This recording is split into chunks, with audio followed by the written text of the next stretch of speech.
commonly cut into cocaine? Comment your experience down below. I share for educational purposes only. Number one, ketamine a lot of times is actually cut into cocaine, especially in Orange County where I lived. There's a lot of ketamine cut into it because it does have that dissociating, hallucinogenic, sedative almost effects. It kind of almost is a little form of a speedball in a sense, I guess you could say. But it is something that was cut into it because ketamine was cheap versus what cocaine is. And if you kind of cut it, guess what? People still get high and you make a lot more money. Now, number two, caffeine is cut into a lot of cocaine. And the reason caffeine is, again, it's cheap. A lot of caffeine does give you the jitters. It shakes. It is a stimulant. And again, people are cutting cocaine because the potency's worn out and they're just trying to make their money back. Now, also, it's common to see other drugs such as crystal meth cut into cocaine because meth itself is a massive stimulant, produces a massive amount of dopamine, even some serotonin, something that's very cheap, easy to get, cut into cocaine. It gives that high, it makes the high last a little bit longer, and sometimes people just don't even know the difference. Unfortunately, the last one, fentanyl, is very commonly cut into it. And why fentanyl is actually cut into cocaine is what a lot of people don't understand.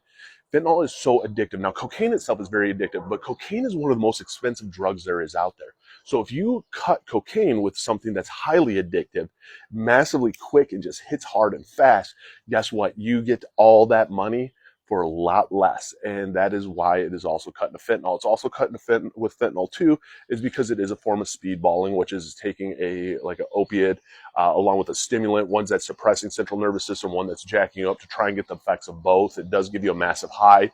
And unfortunately, when it really comes to why cocaine is cut is because it's all around money. Drug dealers don't care about you.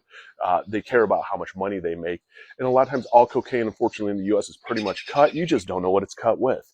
And that's why I share for educational purposes only, because it is not a safe substance. It is a dangerous substance. You don't know what you're putting up your nose. And it's the one drug I will say is that you're going to do that you will snort a line. And yes, you're not a heroin addict or any of that. So you are cautious to an extent, maybe with a lot of different things, but you're not cautious of what you're putting up your nose and you don't even think twice about it. That's the scariest thing about it. And again, I share from personal experiences. I'm a recovering cocaine alcoholic addict. The more that we share and educate when it comes to addiction, the more that people out there understand the insanity behind it.